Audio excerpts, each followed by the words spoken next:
Quiero que me acompañen a Eclesiastés capítulo 11. Eclesiastés capítulo 11. Y vamos a leer del versículo 1 al versículo 6. El texto de esta mañana es un texto muy corto, pero mientras lo busca, decirle que es un texto de aquellos que a mí me sorprenden, no solamente por la claridad del texto, del mensaje del texto, sino por lo aplicable y lo práctico que es el tema. De hecho, es un tema que se puede prestar el sermón a algunos pensar que se está predicando humanismo, pero lo que sucede es que es un tema tan práctico que eso es lo sorprendente. Lo que sorprende es enterarse de que Dios, así como Él quiere que tú seas feliz, porque Él es feliz en sí mismo, amén, Él quiere prosperarte a ti, porque Él es autosuficiente. Es decir, Él no necesita absolutamente nada. Por lo tanto, Él comparte sus dádivas con nosotros. Y Él quiere entonces que hagamos lo mismo nosotros con las dádivas que Él nos da. El texto de hoy es un texto de prosperidad. Es un texto en donde Dios te va a demostrar que Él quiere que tú seas próspero. Próspero no significa que seas millonario necesariamente, no. Próspero no significa que no vas a tener algún tipo de problema o algún tipo de carencia, sino que tú puedas disfrutar de lo que Dios te da, pero que Él quiere darte más incluso de lo que pudieras tener hoy. Así que es un texto impresionante, un texto muy claro, muy práctico, pero que también hay que saberlo entender en su contexto para no caer en aquellos falsos conceptos que lamentablemente hoy en El Salvador sucede, como la falsa teología de la prosperidad que te dice de que te quiere volver millonario si le das $1 hoy. Así que la verdad es que no es así, pero sí es un tema interesante, muy práctico, como lo es precisamente todo el libro de Eclesiastés en un tema tan importante como el deseo de prosperar. Yo creo que aquí todos nosotros siempre tenemos el deseo de tener éxito en lo que emprendemos, amén. Yo creo que todos tenemos el deseo de prosperar, de ver prósperos a nuestros hijos, por ejemplo. Yo creo que todos los papás tenemos el deseo de que nuestros hijos disfruten tal vez aquellas cosas incluso que uno por carencias no lo pudo hacer. Entonces, todo eso el predicador de alguna manera lo enfoca, pero nos dice en qué tenemos nosotros que trabajar. Así que es un tema bien especial, muy interesante y pocos versículos. Vamos a leer entonces del versículo 1 al 6, dice así la palabra del Señor. Echa tu pan sobre las aguas, que después de muchos días lo hallarás. Reparte tu porción con 7, aún con 8, porque no sabes qué mal puede venir sobre la tierra. Si las nubes están llenas, derraman lluvia sobre la tierra. Y caiga el árbol al sur o al norte, donde cae el árbol, allí se queda. El que observa el viento no siembra, y el que mira las nubes no ciega. Como no sabes cuál es el camino del viento, o cómo se forman los huesos en el vientre de la mujer encinta, tampoco conoces la obra de Dios que hace todas las cosas. De mañana siembra tu semilla, y a la tarde no des reposo a tu mano, porque no sabes si esto o aquello prosperará, o si ambas cosas serán igualmente buenas.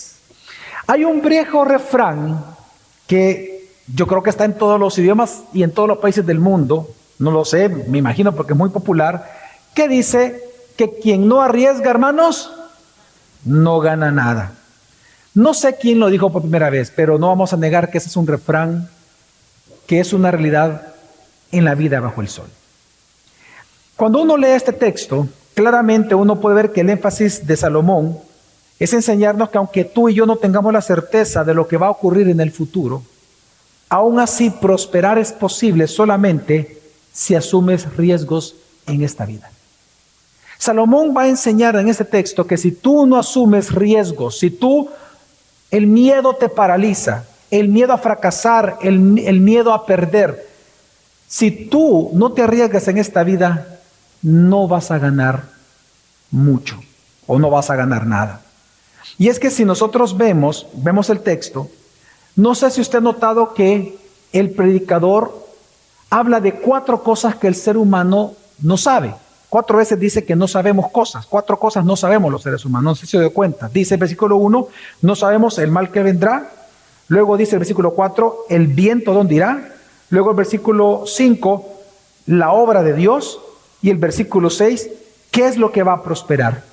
4 cosas el ser humano, enfatiza el predicador, no sabe. Pero qué interesante que también en este mismo texto dice 4 cosas que el ser humano debe de hacer en medio de esa incertidumbre. 4 cosas son 4 mandatos, 4 verbos, que es echar el pan, repartir ganancias, sembrar y trabajar. Así que claramente, hermano, lo que nosotros vemos aquí, que el énfasis del autor es que si tú no te arriesgas en esta vida, nunca verás las oportunidades que tú tienes realmente de prosperar. El énfasis es muy claro. Y es que tenemos que también pensar un poco en el contexto en el que el predicador puso este texto. Hoy escribió Eclesiastés. En aquel momento, por favor, usted ubíquese en el mapa mundial, ubique a Israel. En aquel momento, Israel se había convertido en un paso comercial muy importante entre África y Asia y el continente europeo, ya sea por mar como por tierra. Por eso es que nosotros leemos en otros libros que Salomón, por ejemplo, habla de sus inversiones que él hacía en barcos, no en uno, sino que en varios, y que tenía 4 barcos, pero solo llegaban 3. Y lo que llevaban los barcos, dice la escritura, era piezas de marfil. ¿De dónde sale el marfil? De África, o sea que venía de África todo esto, piezas de marfil, dice oro, piedras preciosas, es decir, usted ve un comercio en el cual también Salomón era dueño y había invertido. Entonces digo esto porque lo que sucedió en aquel momento, lo que sucedía es que como era un paso importante comercial en aquel momento Israel, muchos invirtieron en estos grandes barcos, en estos grandes negocios marítimos, comercio marítimo, pero muchos perdieron dinero. Entonces, ante la pérdida de dinero, muchos tuvieron miedo de seguir invirtiendo. Entonces, al tener miedo de invertir, porque tú no sabes lo que va a ocurrir mañana, lo que hace el ser humano es acumular riqueza, acumular para uno. Voy a acumular por si acaso, dice, y si usted se va llenando de cosas. No, es que esto tal vez mañana me puede servir, o tal vez dentro de un año, no lo sabemos. Y la gente, en lugar de invertir, en lugar de usar, lo que hace es acumular. Pues entonces, en ese contexto es que el predicador dice que ante la incertidumbre del mañana, eso no tendría que paralizarte a ti, ni a llevarte a retener ganancias, ni a llevarte a acumular riquezas. Por el contrario, el predicador nos va a enseñar, y Dios nos enseña, que la vida de fe del creyente implica asumir riesgos bajo la certeza de que Dios es quien controla aún las oportunidades que asumir tú los riesgos se generan.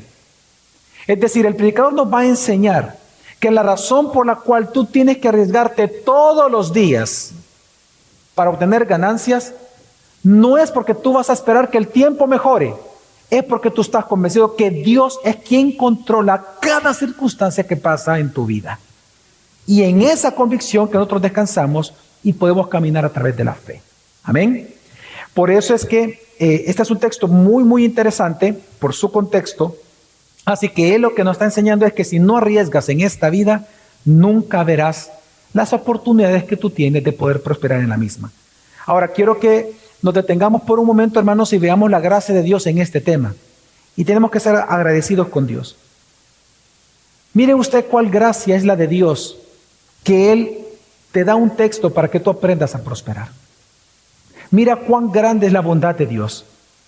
Así como porque Dios es feliz, podemos nosotros ser felices en Él, bienaventurados, así porque Dios es autosuficiente, es decir, no necesita nada, no le falta nada y es bueno, Él te prospera todo el tiempo. Amén. No siempre, por tu pecado y mi pecado, no siempre estamos satisfechos con lo que tenemos, es pecaminoso, pero Dios nos da siempre más de lo que necesitamos, ¿o no, hermanos? Por lo tanto, mire qué hermosa es la gracia de Dios, que Él ahora nos va a enseñar y nos da como mandato asumir riesgos para ganar más. Asumir riesgos para poder prosperar. Y en eso tenemos que alabar la bondad de Dios. Amén. Porque nosotros, si bien es cierto, podemos tener el deseo, no siempre sabemos cómo. Pues ahora Dios nos va a enseñar que así como Él nos da cosas buenas para nosotros disfrutarlas, también nos las da para invertirlas. Y es que tenemos que entender que estamos en un mundo caído, lleno de pecado, y por lo tanto, todo el tiempo implica asumir riesgos para muchas cosas. Por lo tanto, Dios nos invita a no tener miedo a tomarlas. Así que mi exhortación de esta mañana, tarde de sermón, es la siguiente, es que porque Dios controla el futuro que es incierto para nosotros, es que tenemos que, o debemos, arriesgarnos con sabiduría para entonces poder prosperar en esta vida. Amén. Así que este sermón tiene 3 puntos y quiero que vayamos al primero. En los primeros 2 versículos vamos a observar el llamado que Dios nos hace a asumir riesgos, pero con sabiduría. Quiero que me acompañen al versículo 1, dice así la palabra del Señor. Echa tu pan sobre las aguas, que después de muchos días lo hallarás. Este es un proverbio en que comienza el autor una vez más con un proverbio, pero es un proverbio, hermanos, que tiene 2 viables y 2 posibles interpretaciones. En primer lugar, el judaísmo de aquel momento y hasta el día de hoy, el judaísmo, así como el antiguo, todas las naciones del antiguo cercano oriente de aquel momento, tenían una interpretación similar de este proverbio. Y la interpretación que le daban era: arriésgate en ser generoso con los demás, porque a su tiempo tú vas a recibir una recompensa por ser generoso con el prójimo. El texto lo toman ellos cuando dice echa tu pan sobre las aguas. El pan no es el pan francés, ¿verdad? Porque si usted le echa el agua se deshace. Es el pan que hoy nosotros conocemos como el pan pita. Usted ha visto el pan pita, es más bien parecido a ese. Usted lo tira, no se le va a deshacer inmediatamente, sino que flota. Ahora, la lógica nos dice a nosotros que si usted lo tira, por ejemplo, en el mar o en el río, no se le va a devolver. ¿Cuántos de ustedes han perdido alguna vez, no sé, alguna gorra, algo en el mar? Jamás a usted le regresa, eso se va. Entonces, pero fíjese lo que dice el texto: echa tu pan sobre las aguas, que después de muchos días lo hallarás. Es prácticamente un milagro, casi un milagro. Entonces, muchos intérpretes del antiguo cercano oriente interpretaron este texto, y así también el judaísmo, que está hablando de que tú tienes que darle tu pan, tus ganancias, parte de tus ganancias, a la gente que lo necesita. Ellos no te lo van a pagar, pero Dios sí. Por ejemplo, el Targum, el Targum es un libro muy antiguo, que es, bueno, la palabra Targum en arameo significa interpretación. El Targum es la interpretación en arameo del texto hebreo bíblico. El Targum traduce este texto en arameo diciendo, lo dice, la interpretación es: da pan a los marineros del comercio marítimo, da pan a los marineros para que coman en sus travesías, porque después de mucho tiempo serás recompensado tú en la vida futura, en la vida posterior o en la vida venidera, es decir, en la eternidad. Por ejemplo, las instrucciones, es un libro egipcio, las instrucciones de Ankeshon, es un libro pero muy antiguo, del antiguo cercano oriente, en la época ptolomea, ahí por unos 400 años antes de Cristo. Ellos tenían un proverbio que dice que haz buena acción, dice, echa tu pan sobre las aguas, que luego tú vas a encontrar recompensa. Es casi una copia de lo que dice Eclesiastés. Hay un proverbio árabe que hasta el día de hoy ellos lo conocen, porque se supone que Mahoma también lo rezó, y es: haz bien, tira tu pan sobre el agua, que algún día será recompensado. Martín Lutero, por ejemplo, en una predicación de este texto, él dijo, y lo cito: tu acto generoso no perecerá, aunque parezca hacerlo. Así que esta interpretación histórica de este texto, de alguna manera es válida. ¿Por qué es válida? Es válida no porque lo digan los hombres, es válido porque aparece en la Escritura. Si usted lee Proverbios 19:17, dice: el que da al pobre presta ¿a quién? A Dios. Y dice: y él se lo devolverá. Así que la interpretación del texto está en la misma Escritura. No de ese texto, me refiero, el mensaje está en la Escritura. Así que no vamos a negar, hermanos, que esta interpretación de que el texto pudiera estar hablando de ser bondadosos y generosos con las personas pobres que lo necesitan, es una interpretación válida. Pero si consideramos el contexto bíblico anterior, el contexto bíblico del libro, realmente la interpretación del texto toma otro sentido. Y lo que nos está enseñando Salomón es que arriésgate en invertir en negocios para poder ganar y prosperar bajo el sol. Veamos un poco el contexto anterior. En el sermón pasado recordemos cómo terminó Salomón en el capítulo anterior, diciendo que por los perezosos y por aquellos haraganes, el techo se hunde y hay goteras en él. ¿Sí o no, hermanos? El contexto exterior terminó hablando de los haraganes. Terminó hablando de los que hacen las cosas mal. Pues ahora viene y da el mandamiento. No seas perezoso, trabaja. Pero ¿cuál es la respuesta del perezoso? Pero es ¿qué pasa si pierdo? ¿Qué pasa si pongo el negocio y fracaso? ¿Qué pasa si no vendo? ¿Qué pasa si me queda el producto? ¿Qué pasa si nadie me quiere vender? Entonces viene el predicador y dice, pero espérate, pero es que todos los días tienes riesgos. Si no arriesgas, ¿no qué? No ganas. Por miedo no vas a hacer nada. Y es que lo que ahora va a enseñar el predicador es a que nosotros tenemos que aprender a calcular los riesgos que tienen las oportunidades de negocio que hay en la vida. Y que una vez calculando los riesgos de las oportunidades, no arriesguemos. Toma el riesgo, hazlo. Si no, no vas a prosperar. Y es que este texto, este proverbio que acabamos de leer, versículo 1, es una referencia al comercio marítimo. Muy claramente, porque se echa tu pan sobre las aguas. Es decir, invierte en ese comercio marítimo. ¿Es arriesgado? Sí. ¿Por qué arriesgado? Porque recuerde que los barcos se destruían por las tormentas, no eran barcos como los de ahora. Era un gran riesgo realmente invertir. Así que, ¿implica riesgo? Sí. Pero hay probabilidades de ganancia. Sí, mucha, oro, plata, piedras preciosas. Ok, démosle. Y es que, mira, este texto es importante por lo siguiente. Porque tenemos que entender que nosotros estamos en un mundo caído. Y al estar en un mundo caído significa que tú y yo, algo que el predicador ha enseñado todo este tiempo es, tú y yo no podemos saber lo que va a ocurrir exactamente ni en 5 minutos. ¿Sí o no? No lo sabemos. No sabemos qué va a ocurrir mañana en El Salvador, pero Dios sí. Amén.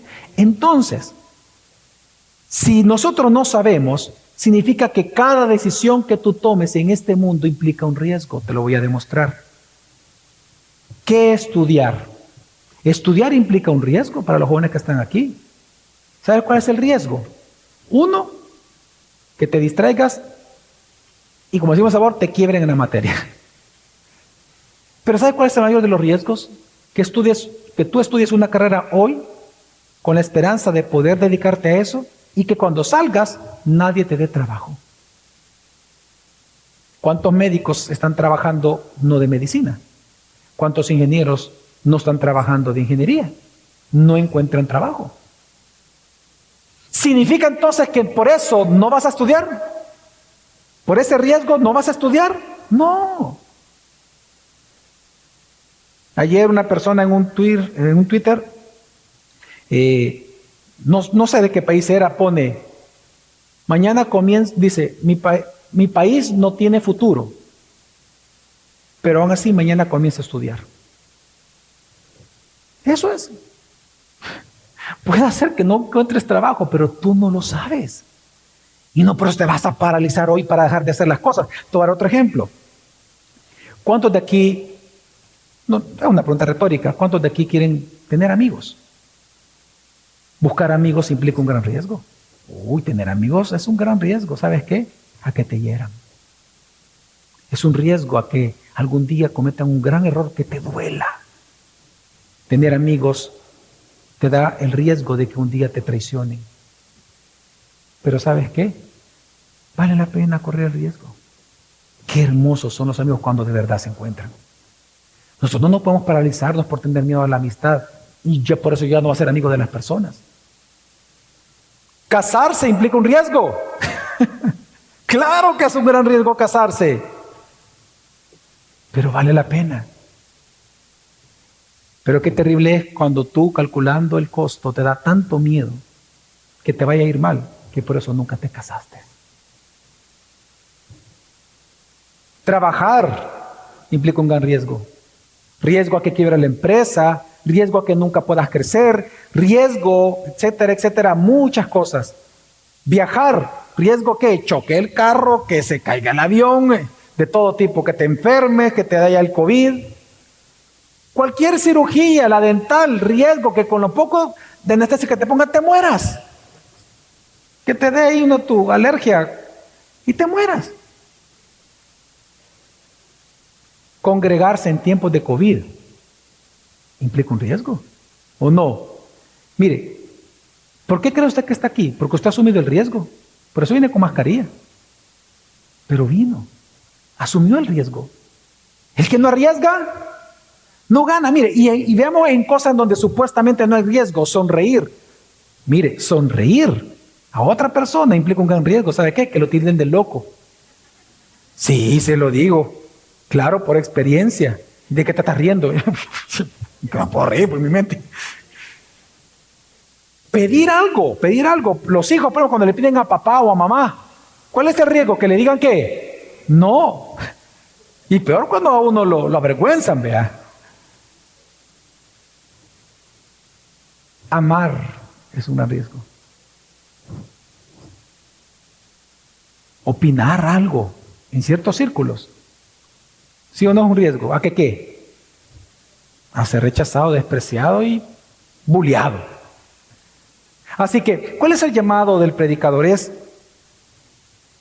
que si tú no tomas riesgos en esta vida, no vas a prosperar, vas a estar igual siempre. Ahí vas a estar. No vas a ganar, no hay ganancia, no hay prosperidad, no hay progreso en tu vida, porque todo lo estás acumulando por miedo al futuro. Así que yo quiero que veamos que el predicador o Dios está interesado en tu prosperidad, pero hay una aclaración que hace el predicador. Pero el riesgo que vas a tomar, ten cuidado, que no debe ser un riesgo a lo loco. No tienes que arriesgarte a lo loco, no puede ser un riesgo tonto. Tú no vas a tomarte una selfie en una catarata para que tengas 10 likes más y te vas a morir. No asumas riesgos tontos. Debes de asumir riesgos, pero no cualquier riesgo, no los tontos. Tienen que ser sabios. ¿Y dónde vemos eso? En el versículo 2. Dice, reparte tu porción con 7, aún con 8, porque no sabes qué mal puede venir sobre la tierra. Es decir, porque no sabes, y fíjate lo que dice, ni siquiera habla de algo bueno, porque no sabes qué maldad va a ocurrir en tu país, en tu familia el día de mañana, porque no sabes cómo vas a sufrir mañana. Entonces, si vas a invertir, invierte en 7 u 8 negocios. En economía, eso se llama diversificación del riesgo. Tienes que arriesgarte, pero diversifica. ¿En qué sentido? No inviertas solo en el mismo negocio. Hay una frase para eso, un viejo refrán que dice, no pongas todos tus huevos en una sola canasta, porque si te cae la canasta, ¿qué pasa? Te quedaste sin inversión, te vas a la quiebra completamente. Pero si tus inversiones las tienes en 3, 4, 5 negocios, estás tranquilo. Quiebra uno, pero está el otro. Y es que no tiene que ser a lo loco. Tienes que calcularlo. Y por eso dice reparte. De hecho, la palabra repartir es una palabra compuesta en hebreo, Natan Helek, que lo que significa es que tenemos, en un término económico, que significa que tenemos que transferir o repartir una herencia o un dividendo. Es un término económico plenamente. Es repartición de herencia o repartición de dividendos. Y dice repártelos en 7 u 8. Y es que, ahora, le voy a dar un ejemplo. Antes de la pandemia, un hermano de la iglesia, comenzando la pandemia, él invierte en acciones. Desde su teléfono, en estas aplicaciones que hay ahora, él invierte en acciones. Y entonces viene y como ahora es más fácil, pues usted con su tarjeta de débito, con sus cuentas bancarias, usted agrega un poquito y comienza a negociar. Entonces, dice que cuando comenzó la pandemia, él dijo, enfermedad mundial, ¿voy a invertir en qué? Farmacéuticas. Ay, hermano, ganó mucho dinero, muchísimo, y es un joven. Se arriesgó y diversificó y ganó. Mire, el día de ayer estuve viendo un canal nacional y me hablaron del Brian.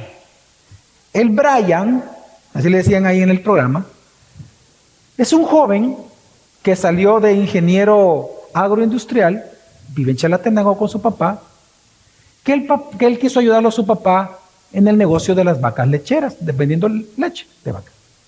Pero resulta que él vio que el negocio actualmente en El Salvador es un negocio bastante malo. Hay que invertir mucho en la vaca, por vaca hay que invertir mucho en concentrado, en harinas, etcétera, para la calidad de la leche y para que produzca leche. Y lo que produce cada vaca, para 25 botellas, hay que invertir muchísimo dinero. Entonces él vio que no era negocio y que se iba perdiendo. Le dijo, papá, empezando la pandemia, papá, todo esto que le voy a contar de verdad, hermano, es en menos de un año. Mira, papá, ¿y por qué no invertimos, diversificámonos? ¿Por qué no invertimos en leche de cabra? Ah, hombre, ¿metamos leche de cabra? Bueno, yo te lo voy a demostrar. Hazlo tú, le dijo el papá, yo te lo voy a demostrar, le dijo. Y compró 2 cabritas, que es lo único que él tenía de su dinero. 2 cabritos. Y él las puso. Las ordeñó, empezó a vender la leche. Y que la gente le comienza a pedir más leche. Porque resulta que la leche de cabra tiene más nutrientes que la leche de vaca. Entonces viene y se le da propiedades medicinales, yo no sé qué más, pero bueno. Entonces viene viene el Brian y dice, esto está bueno, dijo. Y vino el Brian y compró otras cabritas. Y se dio cuenta que cuidar una cabra es lo más sencillo. Dice, literalmente solo arranca las ramas de los palos y dice, eso les da de comer, eso es todo lo que comen, dice. No gasta en comida. Pues sí, la cabra le come hasta los zapatos si quiere. Recuérdese, si las cabras son terribles. Entonces, viene el Brian y llena todo, la parte donde había vaca lo llena de cabras, y resulta que el día de hoy, para no serle largo por el tiempo, es el principal distribuidor de quesos de cabra, de productos de leche de cabra, todo lo que tenga que ver con la cabra, en los principales restaurantes de San Salvador, en menos de un año. Y dice que ahora lo que él quiere es internacionalizarse, exportar, dice. Y todo en su casita. Está en su casa, él sale en su casita, el señor, haciendo queso, ordeñando. ¿El Brian? La parábola de el Brian. Ahora, siguiendo ambas interpretaciones del texto, ¿sabe lo que Dios nos está diciendo? Ambas, tanto la histórica como la que yo considero más acertada según el contexto bíblico. ¿Sabe lo que Dios nos está enseñando, hermanos? Que todo lo que tú tienes, mira, todo lo que tú tienes, posesiones, riquezas, poder, influencia, posición de trabajo, salario, tú tienes que arriesgarlos de 3 maneras, invirtiéndolos en 3 áreas. Número 1, inviértelo en aquellos que sí de verdad lo necesitan, ayudar al prójimo. Dice Lucas 14, 13, 14, Jesús dijo, antes bien, cuando ofrezcas un banquete, llama a los pobres, mancos, cojos, ciegos, y serás bienaventurado, es decir, feliz, ya que ellos no tienen cómo recompensarte, pues tú serás recompensado en la resurrección de los justos. Jesús sabe lo que está diciendo, echa tu pan sobre las aguas, y a su tiempo, ¿qué dice? Lo volverás a hallar, tal vez no en esta vida, pero de seguro en la vida venidera. Amén. Así que un área en donde tú tienes que saber invertir todo lo que tú tienes es en aquellos que lo necesitan. Segunda área donde tienes que invertirlo en ti, en tu familia, en negocios, pero hazlo sabiamente, no en negocios fraudulentos. No vas a hacer negocio con un narcotraficante, haz negocio legalmente y tener así entonces la posibilidad de prosperar, porque recuerda que si no inviertes no hay posibilidad de prosperar. No es, ya vamos a leer ese texto, no es viendo hacia el viento que las cosas mejoren, que vamos a esperar para invertir, no, es ahora, no importando, porque estamos en un mundo caído. Nunca tú puedes ver las condiciones perfectas para hacerlo. Hoy lo tienes que hacer para prosperar mañana. Aunque tengas miedo, invierte. Y en tercer lugar, ¿dónde tienes que invertir? En el reino de Dios. Y te lo voy a demostrar por qué. En Lucas 16:9 dice, porque yo les digo, dijo Jesús. Primero Lucas 19. En Lucas 19 está la parábola de las 10 minas, que es diferente a la parábola de los 10 talentos. Similar, pero con detalles distintos. En la parábola de las minas, 19, versículo 13, Jesús dice, llamando a 10 de sus siervos, les repartió, la misma palabra de Eclesiastés, repartió 10 minas y les dijo, negocien con esto hasta que yo regrese. Negocien con esto. Inviértalo en el reino. ¿Sabes lo que está diciendo el Señor? Todo lo que Dios te ha dado a ti como buen mayordomo de la creación de Dios, es decir, tu salario, tu dinero, tus hijos, tu esposo, tu esposa, tu familia, tu salario, tus riquezas, todo inviértelo en el reino de Dios. Amén. Haz tesoros en los cielos, donde el ladrón no hurta, donde el orín no corroe, donde la polilla no arruina. Haz tesoros en los cielos. No te preocupes de qué vas a comer, de qué vas a beber, de qué vas a vestir, porque mi Padre que está en los cielos sabe que tenéis necesidad de esas cosas. No te preocupes, pero invierte, arriésgate, ocupa lo que Dios te da para invertirlo en el reino de Dios. En la parábola, 2 capítulos anteriores al texto que acabo de leer en Lucas, en la parábola del mayordomo infiel, ¿se acuerdan? El mayordomo deshonesto que le pagó con el dinero que no era, con el dinero de su amo, le pagó a personas para hacerse amigos, para que cuando lo despidieran, alguno de ellos lo recibiera por haberle dado dinero. En esa parábola, la conclusión de Jesús, ¿usted la recuerda cuál fue? Jesús dice, Lucas 16:9, pero yo les digo, háganse amigos por medio de las riquezas injustas, para que cuando les falten lo reciban en las moradas eternas. ¿Sabe cuál es la interpretación de eso? Que así como el mayordomo pagó para ser amigos, así tú tienes que dar en tu iglesia local, en el reino de Dios, para que se consigan, o sea, formen más discípulos, es decir, tus nuevos amigos, más nuevos amigos, para que ellos te reciban cuando llegues al cielo, en las moradas eternas. La interpretación del texto es que las riquezas que están distribuidas en el mundo injustamente, la porción que te toca a ti, sea justa, injusta, en comparación con lo que tienen las grandes capitales, tienes que invertirlo en el reino. Inviértelo para que más gente se convierta y tus compañeros se discipulen aquí y sean discípulos de Cristo, para que cuando lleguen las moradas eternas te reciban, dice. Por lo tanto, tú tienes que diezmar y ofrendar en tu iglesia, hermano. Siempre, siempre. Amén. Ahora, así que, ¿qué es lo que Dios nos está enseñando?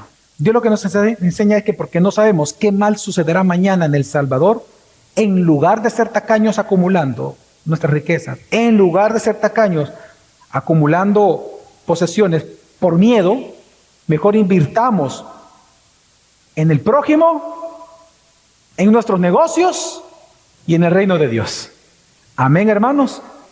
Como dijo el pastor y teólogo anglicano John Wesley, gana todo lo que puedas, ahorra todo lo que puedas y da todo lo que puedas. En segundo lugar, una vez entonces el predicador establece el llamado a invertir con sabiduría o arriesgarnos con sabiduría, él entonces ahora va a hacer un llamado a asumir estos riesgos, pero confiando en la soberanía de Dios sobre todas las cosas. Y es que tenemos que entender, hermanos, que en la Escritura, Él nos va a enseñar ahora, que el valor que el ser humano obtiene, que los creyentes obtenemos para invertir o para arriesgarnos, nunca va a venir de la vana esperanza de que los tiempos mejoren, sino que el asumir riesgos viene de la confianza que tenemos en nuestro Redentor, de que Él controla todas las cosas, incluyendo las oportunidades que surjan por nosotros arriesgarnos. La confianza no viene en que mañana, por ahí dijeron que tal ley va a ayudar para tal, o que fulano va a venir al... No. Tú no sabes lo que va a ocurrir mañana, pero Dios sí.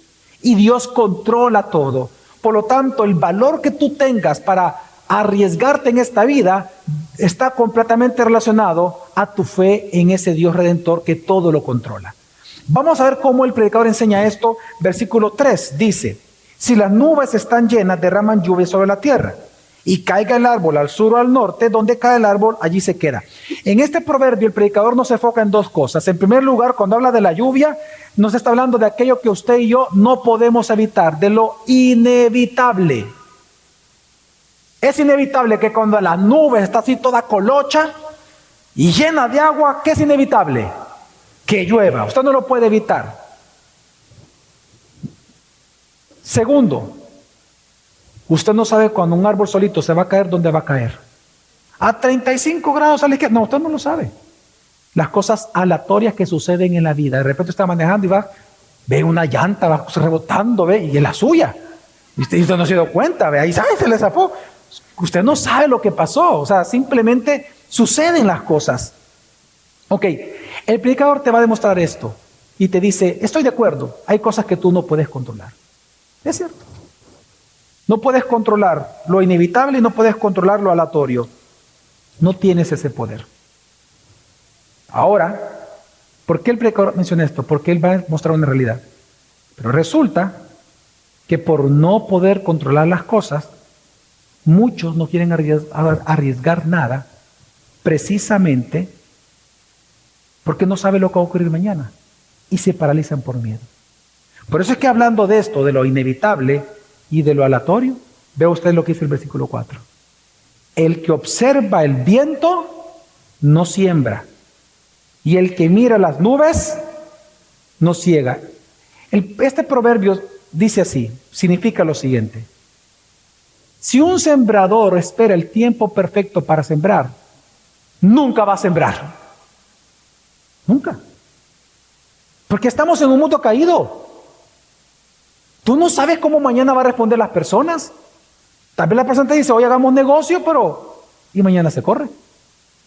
Y tal vez tú sacaste el préstamo. Y resulta que desapareció con tu dinero. Tú no lo sabes. Pero no por eso significa que no vas a invertir. Mi papá fue agrónomo y las veces que lo acompañé a distintos lugares de El Salvador a ver animales y terrenos, yo ya aprendí que cuando hay mucho viento, es cierto, piensa en la parábola del sembrador. Y dice la Biblia que el sembrador salió ¿a qué? ¿Y cómo se siembra? ¿Tirando qué? Las semillas, solo que no se tiran hacia la loco, sino que el sembrador sabe el ritmo y la distancia. Pero cuando hay mucho viento, ¿qué sucede? Se va y se pierde la semilla. Entonces, hay un riesgo en esto. Sin embargo, entonces se dice que si tú piensas o tú vas a esperar a que el viento deje de soplar para entonces sembrar, nunca vas a sembrar.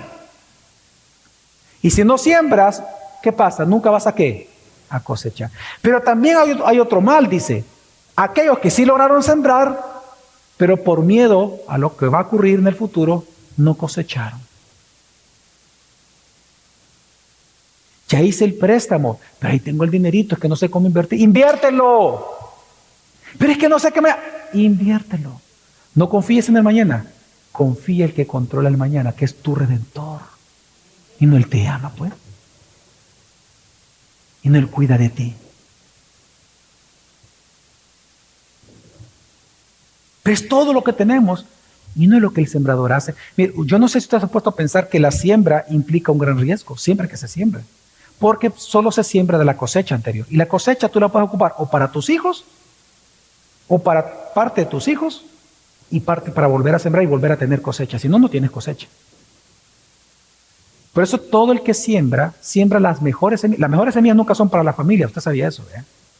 Las mejores semillas en agricultura nunca es para la familia. Es para volver a cosechar, para volver a invertir. Y parte de lo mejor queda para la familia, para su disfrute y su manutención hasta que venga la siguiente cosecha. Pero siempre hay un riesgo. ¿Qué pasa si no se cosecha? ¿Qué pasa si todo se pierde? Viene una inundación y se pierde toda la cosecha. Claro que hay un riesgo, pero vale la pena correrlo. Y Dios no te va a dejar solo. Entonces, el punto es aquí, hermanos, de que Él dice, el que observa el viento y espera lo mejor, o es como aquel que quiere manejar, vea, no, es que voy a esperar que no haya carros. O sea, por favor, o sea, maneja, arriésgate. Pero ¿qué pasa si qué pasa? No todos los días que va a pasar algo, pues. Estudia, ¿qué pasa si no me aceptan? Pues si no pruebas no vas a saber si te aceptaron. Mete papeles.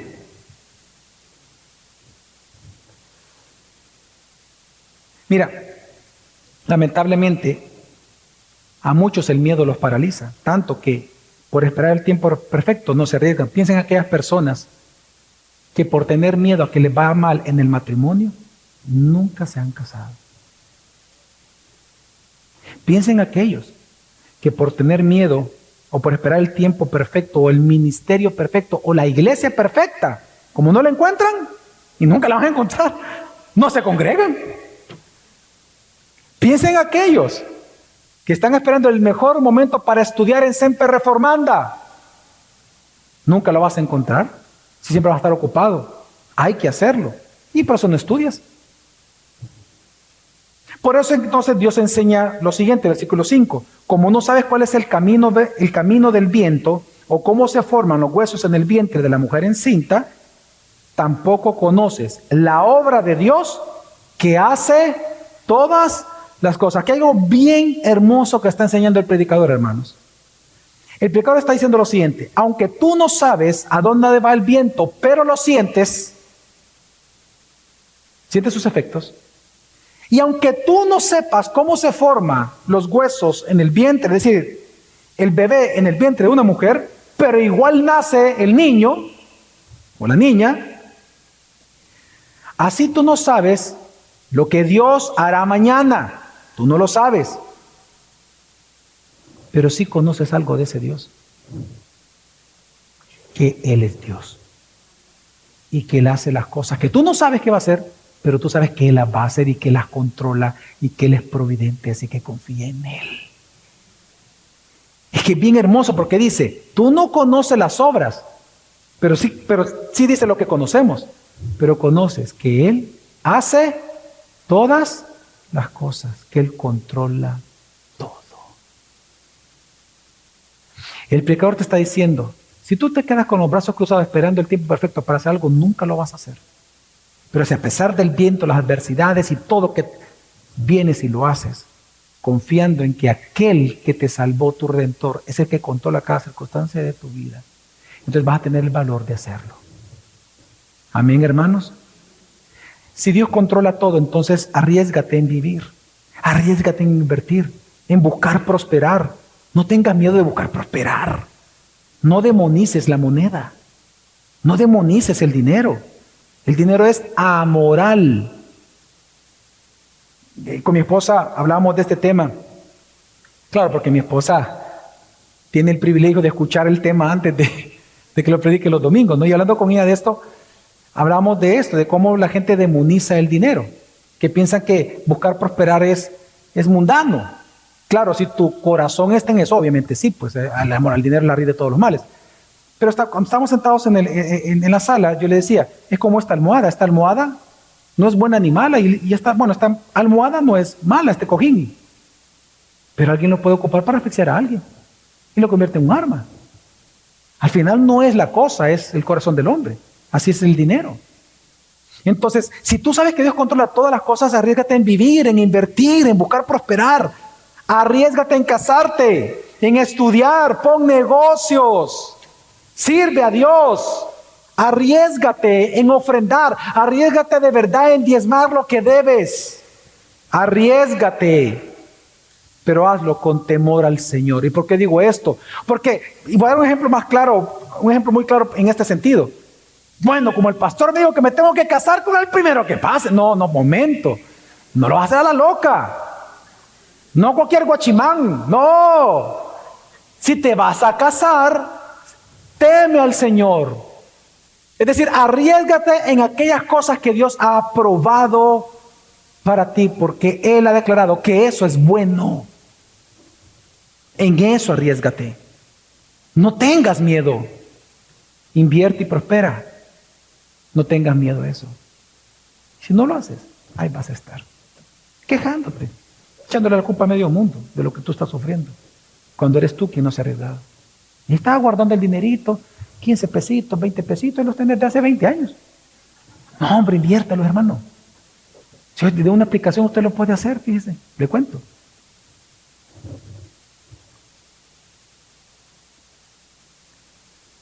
Mire, usted no puede esperar tener absoluta certeza de las cosas, porque no existe eso. Mejor ponga su esperanza en aquel Dios absoluto que ciertamente Él obra cada día. Y si Dios es por usted, ¿quién contra usted? Así que no espere a que surjan. Mire, y aquí hay una enseñanza bien importante y voy a romper un paradigma de este mundo. Normalmente se nos dice que tenemos que esperar que surjan las oportunidades. Quiero explicarle algo. Basado en este texto, porque hay textos que pueden opinar lo otro, claro, se puede intuir lo otro, pero en este texto lo que está haciendo es lo siguiente: tú no puedes esperar a que surjan oportunidades para entonces invertir. No, es al revés. Cuando tú te arriesgas e inviertes con riesgo, ahí es donde surgen las oportunidades. Y claramente una de esas es que lo pierdas todo, pero tienes otro abanico de oportunidades que te vaya bien. Pero si no hay riesgo, no hay oportunidades. Es al revés. ¿Quieres ver oportunidades? Arriésgate. Pero tú no puedes estar sentado ahí. No, que parezca el príncipe azul. ¿Cuál? Morado te va a venir, negro te va a venir, lo que sea, si estás esperando. O nada te va a venir. Así que, porque Dios controla el futuro, que es incierto para nosotros, es que debemos, hermanos, arriesgarnos con sabiduría para poder prosperar. Ahora, ¿cómo termina entonces el predicador? Haciendo un llamado a que este riesgo tú lo tienes que asumir, hermano, todos los días. Todos los días. Porque resulta que no andamos todos los días por vista, sino por fe. Por fe. Veamos el versículo 6, cómo él termina y dice: de mañana siembra tu semilla, y a la tarde no des reposo a tu mano, porque no sabes si esto o aquello prosperará, o si ambas cosas serán igualmente buenas. Una vez más, tú no sabes lo que va a ocurrir el día de mañana, pero la incertidumbre tiene el poder de manifestar dos tipos de creyentes. Unos, aquellos que no hacen nada por miedo a perderlo todo, y por lo tanto, por no hacer nada, no cosechan nada, y su vida no progresa. Y están el otro tipo de cristianos que ante la incertidumbre del mañana se preparan para toda opción, ya sea que venga prosperidad o que venga escasez. Yo estoy listo, ya he hecho varias inversiones, tengo varias ideas, yo ya sé cómo voy a enfrentar las cosas, sea que vengan cosas buenas o que vengan cosas malas al país, yo estoy listo. Ese es el otro tipo de creyentes, aquellos que siembran, que trabajan, que invierten, que se preparan estudiando y que son generosos, porque a su tiempo cosecharán, dice la Escritura. Amén. Porque el que no siembra, no cosecha. El que no arriesga, no gana. Así que Dios nos manda a arriesgarnos. Es que ¿sabe usted cómo se vence la especulación? Confiando plenamente en la soberanía de Jesucristo sobre nosotros, de que Él cuida de nosotros cada día. Así se vencen las especulaciones en nuestro corazón. Así que arriésgate, no en obras ilícitas, no en una vida de pecado, sino en aquello que Dios aprueba.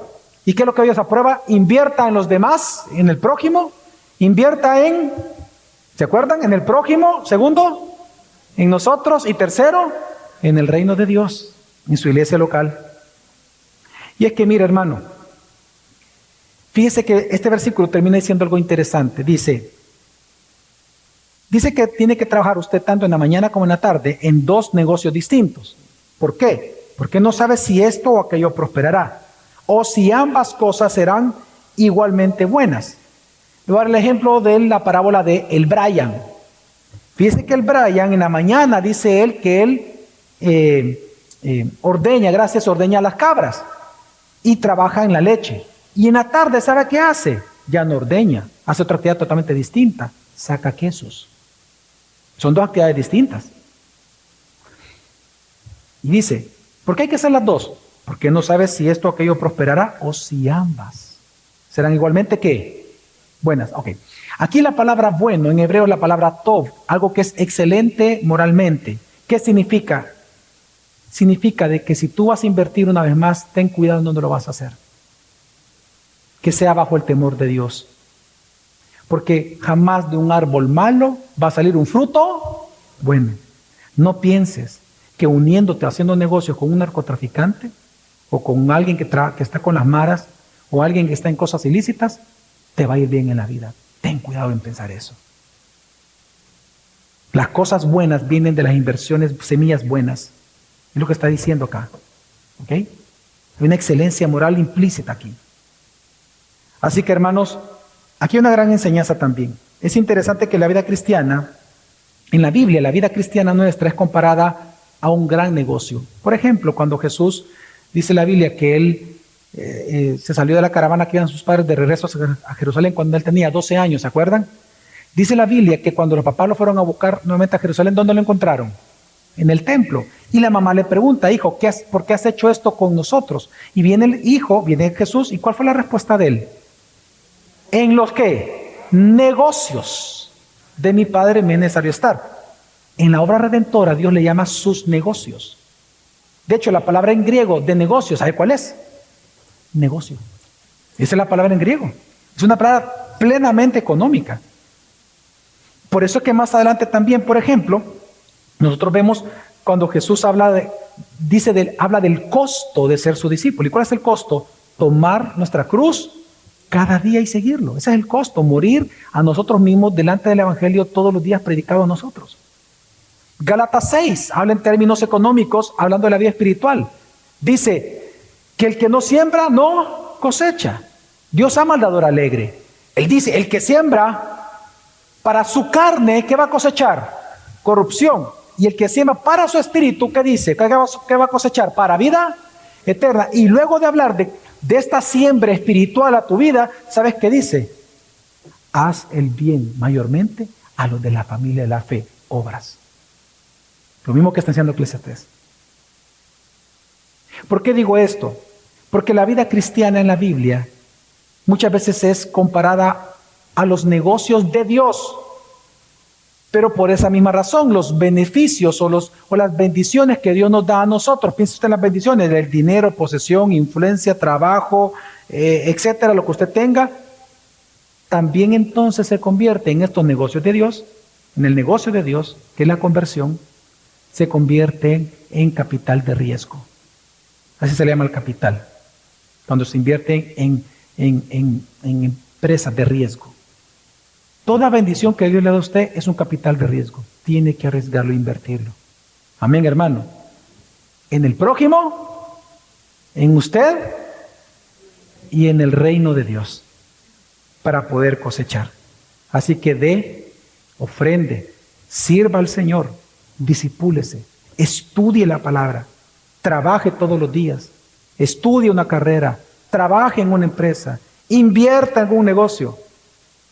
Y deje ser a Dios su Dios en la prosperidad. Tú sabes que hay un costo por seguir a Cristo, ¿verdad? Hay un riesgo. Ser cristiano es riesgoso. ¿Sabes cuál es el riesgo? Que tú asumiste, si no te lo recuerdo. Que cada día tú tienes que tomar tu cruz y seguirlo. Tienes que morir a ti mismo, a tus pecados. Ese es el costo de seguir a Cristo. A tus intereses, para sustituirlos por los de Él. Pero dígame si el riesgo no valió la pena haberlo asumido, tanto que hoy nosotros, sin merecerlo, por la sangre de Cristo, merecemos el gozo eterno con nuestro Señor. Alabado sea nuestro Señor Jesús. Vamos a orar.